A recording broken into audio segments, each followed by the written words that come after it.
Let's look a little bit more at my profile for this test account and look at it as you, a Facebook application developer, will look at it.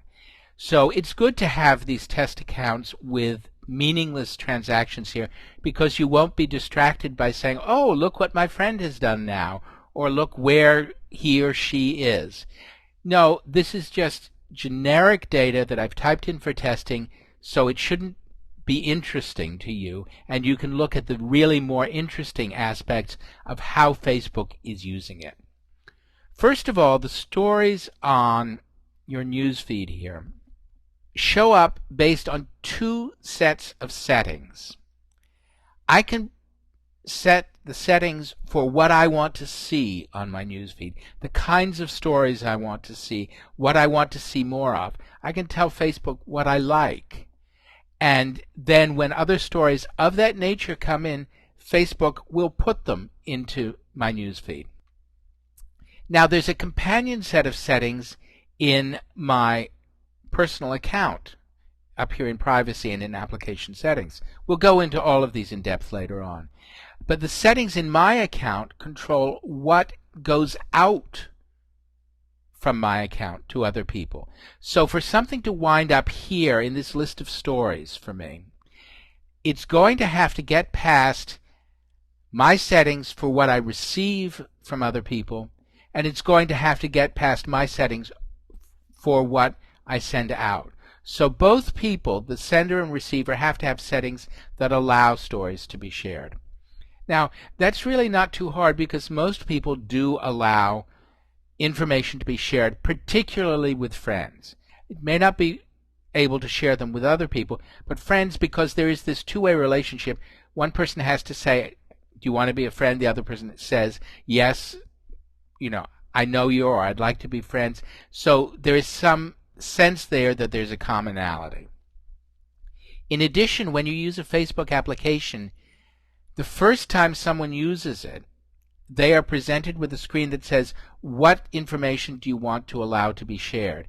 So that application is not going to be able to share information about someone unless the user has said to the application, it's okay to share my data.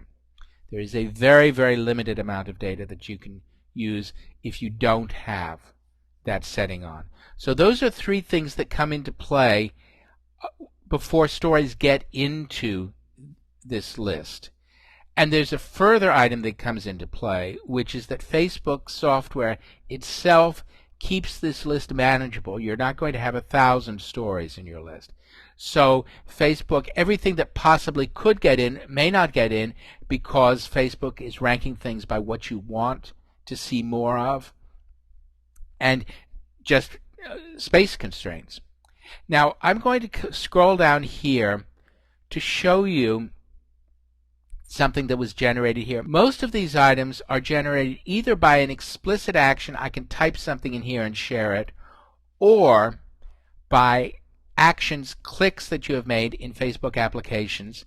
And that's the sort of thing that has happened down here. I'm interested in an event on Champlain Arts. The event is this play. It's at Clinton College Community Auditorium, and I can find out more here. Well, if I click here, I go to a Facebook application. And the Facebook application that I'm going to is a test application that I'll be talking about several times in this tutorial. It's an example here, and it greets me by name. That's very common in Facebook applications because I've gotten past that barrier that says, do you want to allow this application to see your information? And I get more information about that event that I was interested in.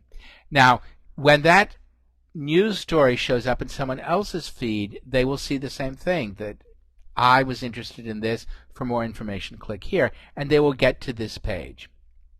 And there's a little poll up here. It's a very common type of Facebook application. And in this tutorial, you will see how to do all of these things. Let me go to another application. And what you will see here is this is the same basic structure of Champlain Arts, where you have items you can pick. In this case, they're events, restaurants, and so forth. and I can browse the ones that I've picked. I can browse my picks, I can browse my friend picks, browse all of them. If I browse all of them, I will be able to search the database for certain types of picks, items that are in the database. And I will be able to browse by categories, by states, and what we call zones, which are regions, cities, or communities within a state or province. All of this is comparable to the Champlain Arts application that you saw, except this is broader because it covers more geography. This is available on Facebook, and you can look at this code and you can download it. You will see also one of the other things that you will see, these are typical Facebook user interface tools. You will see how you can paginate results from a search. There are 54 items. You're seeing 1 to 3 of them.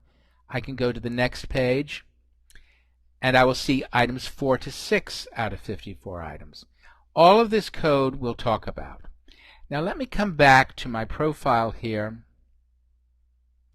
and point out again the fact that these are test accounts. The information is generic and it is made up.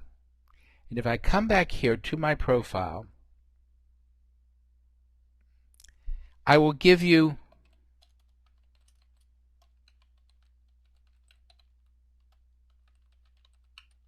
my email address. Don't use any of the email addresses you may see in this tutorial. They won't work.